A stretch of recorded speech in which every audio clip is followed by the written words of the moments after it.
Selamat pagi Pak Halimuti dan teman-teman. Kami dari kelompok 2 akan mempresentasikan tentang kepercayaan dan akuntabilitas dalam badan amal di UK. Sebelumnya, perkenalkan. Saya Sarah Edelin dengan NRP 32030210012. Nama saya Jason Kristanto dengan NRP 32030211038. Saya Antoni Kristanto dengan NRP 32030211071. Saya Stefani Budiono dengan NLP 3203030210092. Saya Gusina Asri dengan NRP 3203021107. Besar pendapatan lebih dari 7 miliar pound sterling dengan sukarelawan di Inggris dan Wales sebanyak 3,6 juta orang setiap tahunnya memperlihatkan betapa transparan dan jelasnya sektor amal bagi masyarakat. Sektor ini bergantung pada berbagai pemangku kepentingan yang memiliki harapan besar kepada badan amal. Namun, ketika harapan tidak terpenuhi, kepercayaan dapat terkikis sehingga dapat merusak keberlanjutan seluruh sektor. Selanjutnya adalah kepercayaan. Menurut Rousseau, kepercayaan bukanlah suatu perilaku atau pilihan, tetapi kepercayaan adalah pikiran dasar yang dapat menyebabkan perilaku dan pilihan tersebut. Kepercayaan dapat berubah dan dapat bersifat kalkulatif, relasional, dan institusional. Secara khusus, kepercayaan penting bagi hubungan badan amal dan pendana mereka. Kepercayaan dapat didorong dengan memastikan bahwa proporsi sumbangan yang masuk akal mencapai tujuan akhir, dikelola dengan baik, serta memastikan bahwa penggalangan dana itu jujur dan beretika. Skandal jatuhnya kepercayaan publik di sektor amal Inggris diantaranya gaji yang berlebihan, pengeluaran yang boros untuk administrasi, dan praktik keuangan yang buruk. Bryce berpendapat bahwa kepercayaan hanya dapat dibangun kembali dengan mengkomunikasikan pesan perbaikan dan meyakinkan pemangku kepentingan bahwa tindakan korektif telah diambil. Yang terakhir, akuntabilitas. Akuntabilitas memiliki peran dalam membangun dan memelihara kepercayaan. Akuntabilitas adalah alat yang ampuh untuk menunjukkan bahwa harapan pemangku kepentingan terpenuhi. Transparansi telah dilihat sebagai persyaratan utama untuk akuntabilitas. Transparansi sangat penting dalam badan amal, karena kurangnya informasi sebagai dasar kepercayaan dapat mengurangi sumbangan pendonor. Berikutnya, mekanisme akuntabilitas. Komunikasi yang tersedia untuk umum telah lama dipandang penting dalam melaksanakan akuntabilitas. Untuk Badan Amal Inggris, laporan tahunan dinilai sangat penting dan berguna dalam melaksanakan akuntabilitas entitas. Nyatanya, banyak badan amal memberikan informasi tambahan melalui komunikasi publik yang sukarela dan tidak diatur, contohnya seperti situs web.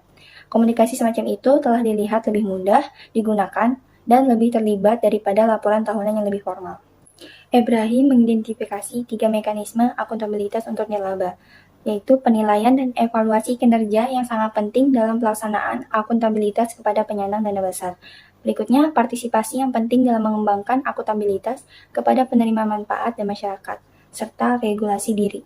Dalam nada terkait, terbangunnya hubungan dengan pemangku kepentingan terdekat telah diidentifikasi berguna dalam hal pelaksanaan akuntabilitas.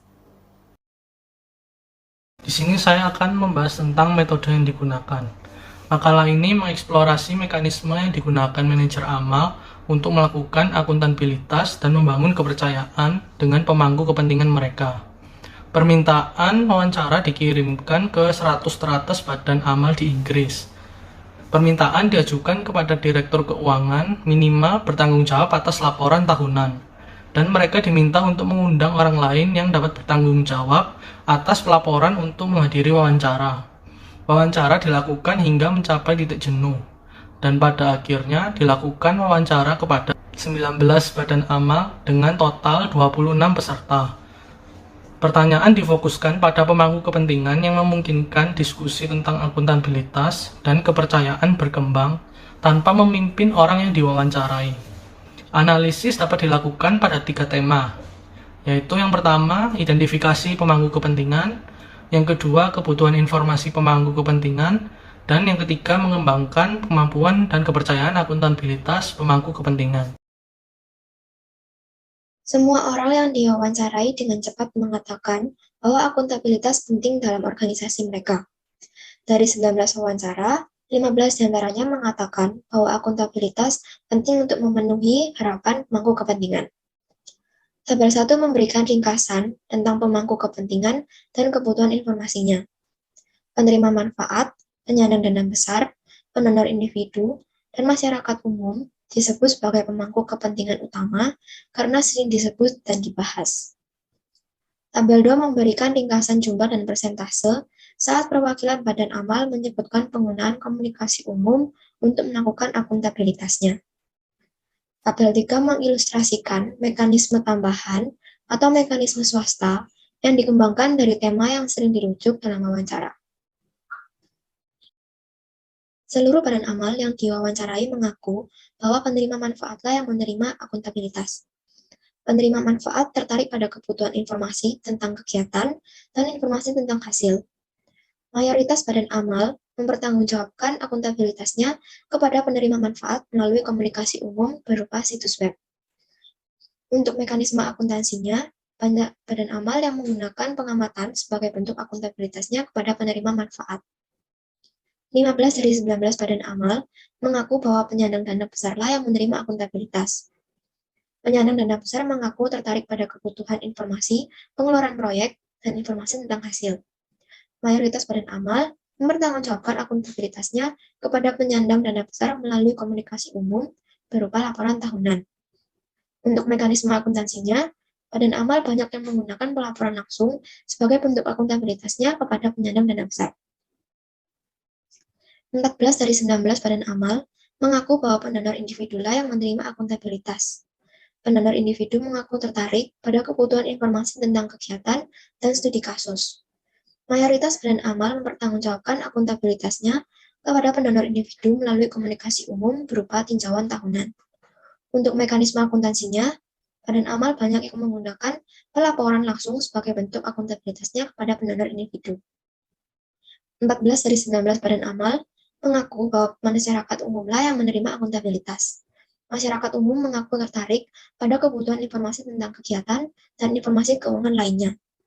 Mayoritas badan amal mempertanggungjawabkan akuntabilitasnya kepada masyarakat umum melalui komunikasi umum berupa situs web. Untuk mekanisme akuntansinya, badan amal banyak yang menggunakan pengamatan sebagai bentuk akuntabilitasnya kepada masyarakat umum. Berikutnya adalah kesimpulan. Komunikasi publik dikatakan baik bila dapat memberikan informasi yang dibutuhkan oleh pemangku kepentingan serta membangun kepercayaan. Kepercayaan relasional didasarkan pada akuntabilitas entitas. Akuntabilitas entitas dibentuk dari informasi yang mudah diolah. Keandalan dan kompetensi badan amal melemah seiring dengan kurangnya pelaporan publik yang berkualitas baik. Ada cara lain selain komunikasi publik yang dapat melaksanakan akuntabilitas dan membangun kepercayaan dengan pemangku kepentingan. Caranya yaitu melalui pelaporan langsung, partisipasi, observasi, dan umpan balik. Kepercayaan membutuhkan transparansi dan kontak informal. Masalah utama dengan mekanisme swasta bila dibandingkan dengan mekanisme publik adalah biaya dan potensi untuk penggalian perhatian dan sumber daya dari kegiatan amal. Penggunaan mekanisme pribadi dalam pemakaian akuntabilitas dan mengembangkan kepercayaan tidak mudah meluas ke masyarakat umum karena dipicu oleh skandal baru-baru ini yang telah mengungkap perilaku yang bertentangan dengan harapan publik. Untuk itu, perlu diperhatikan oleh manajer amal mengenai pentingnya perpaduan yang tepat antara komunikasi publik dan pribadi yang diarahkan pada pelaksanaan akuntabilitas dan membangun kepercayaan. Tidak adanya mekanisme akuntabilitas publik yang berkualitas menghambat dampak dari mekanisme swasta yang berpotensi lebih efektif dalam membangun kepercayaan. Badan amal individu dan sektor secara keseluruhan dapat lebih efektif memenuhi harapan pemangku kepentingan melalui publik dan mekanisme swasta. Ada potensi untuk membangun atau memulihkan kepercayaan. Sekian presentasi dari kelompok kami, terima kasih.